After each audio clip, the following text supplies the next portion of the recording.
Your puppy just drew blood again. Your hands are covered in tiny punctures, your furniture is destroyed, and everyone keeps telling you this is normal.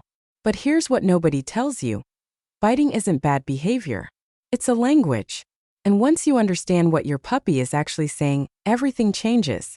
Before a puppy can walk steadily, before their eyes fully focus, their mouth is already working.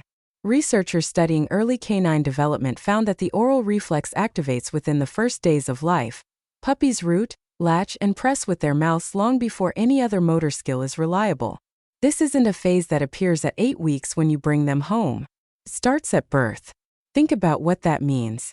For the first weeks of a puppy's existence, the mouth is the primary instrument for survival, nursing, warmth-seeking, even communicating distress to the mother. The brain literally wires itself around oral input. Neural pathways that connect sensation, reward, and exploration are all built through the mouth first. So when your 12-week-old latches onto your wrist like it's made of chicken, they aren't being aggressive. They are doing the only thing their nervous system has been trained, from the very beginning, to do: learn through biting. And it goes deeper than that. A puppy's mouth contains thousands of sensory receptors that relay information about texture, temperature, resistance, and shape. When your puppy bites the table leg, they aren't destroying furniture out of spite. They are asking a question. What is this thing? The answer comes back through their jaw, not their eyes. Studies from comparative animal behavior departments have documented that young canines use oral exploration at a rate nearly 3 times higher than visual inspection during the first 16 weeks of life. 3 times. Vision, which we rely on for almost everything, plays second fiddle in puppyhood to the jaw. This is the foundation that everything else builds on. Your puppy is not broken. They are not poorly bred or badly tempered. They are operating exactly as millions of years of evolution designed them to: mouth first, questions later. The real issue isn't the biting itself. It's that nobody taught them where the boundaries are yet. And that lesson starts with understanding what comes next. Inside a litter, something extraordinary happens every single day. Puppies bite each other, constantly, relentlessly, with zero restraint. And that chaos is actually a masterclass in self-control. Here is how it works. One puppy clamps down too hard on a sibling's ear. The sibling yelps, pulls away, and stops playing entirely. Play stops. The biter is left alone, which for a social creature is a punishment more powerful than any physical correction. Within seconds, the lesson registers. Bite too hard, lose your playmate. Do it again, lose them again. Over hundreds of repetitions across weeks of litter life, the puppy's jaw pressure calibrates. This process has a name in animal behavior science: bite inhibition. And it is one of the most important things a dog will ever learn. Puppies who stay with their litter until at least 7 to 8 weeks develop significantly better bite inhibition than those removed earlier. The research on this is consistent across multiple studies. The jaw literally learns what is too much through real-time social feedback that is immediate, honest, and impossible to fake. Now consider what happens when that puppy arrives at your home. The litter is gone. The siblings are gone.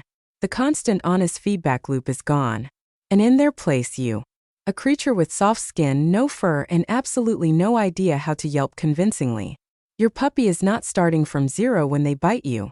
They are continuing a learning process that began in the litter. But now their teacher has changed. You became the littermate whether you wanted the job or not. The puppy will test pressure on your hand the same way they tested it on a sibling's scruff. They are waiting for the feedback signal.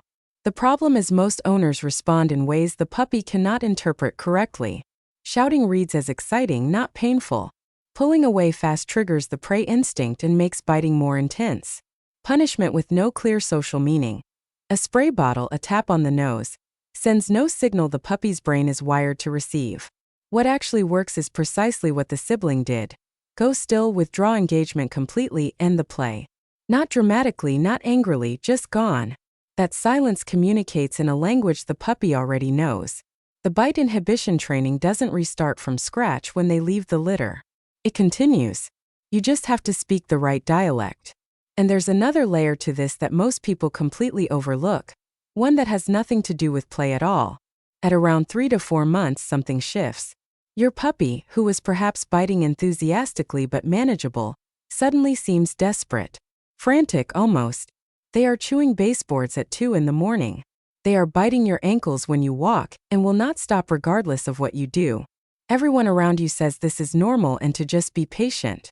But why? Why does it spike so dramatically? Teething. But not in the gentle, gradual way people imagine. Between 12 and 24 weeks, puppies lose all 28 baby teeth and grow 42 adult teeth in their place. That is a complete turnover of the entire dental structure happening in roughly 3 months.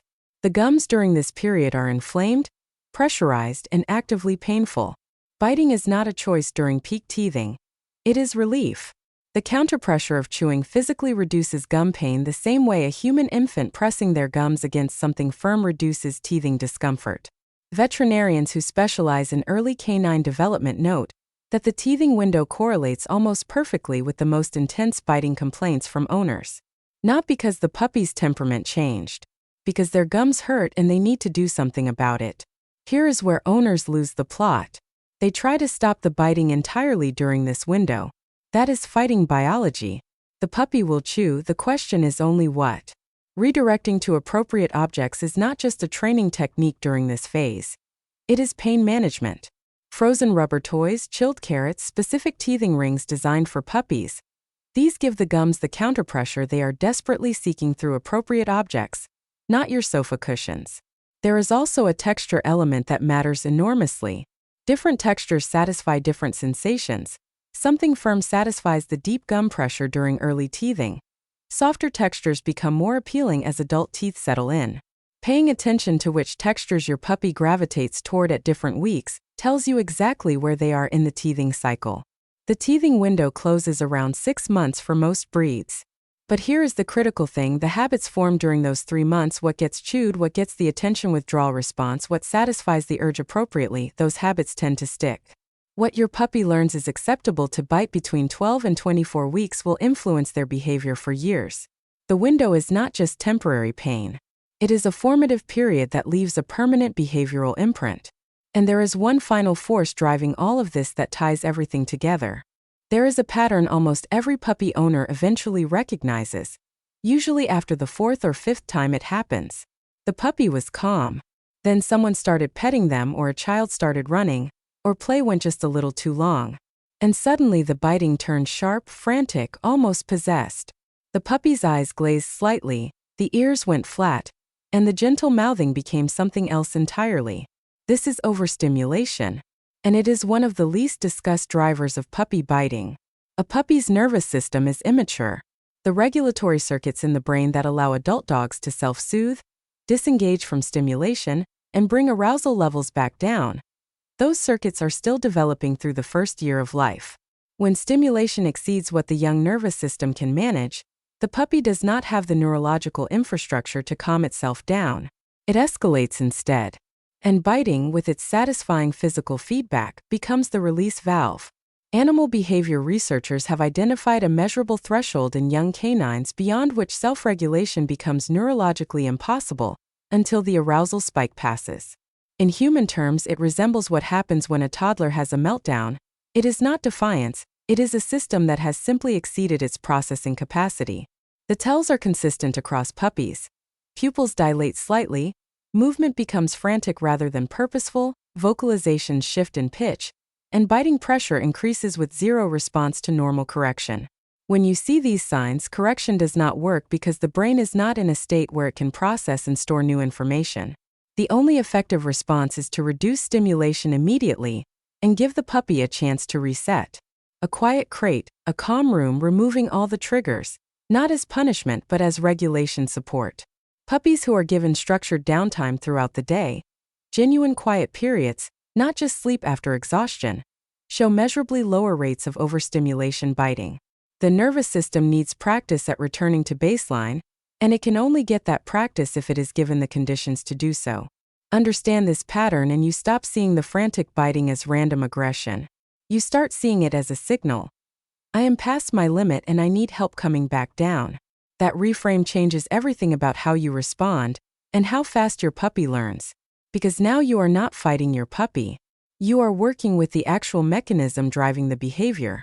That is what bite inhibition, teething management, and stimulation awareness all have in common. They meet the puppy where their biology actually is, instead of demanding behavior the developing brain cannot yet produce. Your puppy isn't biting you because they're aggressive or broken. They're biting because they're learning, through the only language their brain was built to use first. Now you know what's actually driving it. If this helped you understand your dog a little better, subscribe. There's a lot more where this came from. And drop a comment. What does your puppy bite most? The answers might surprise you.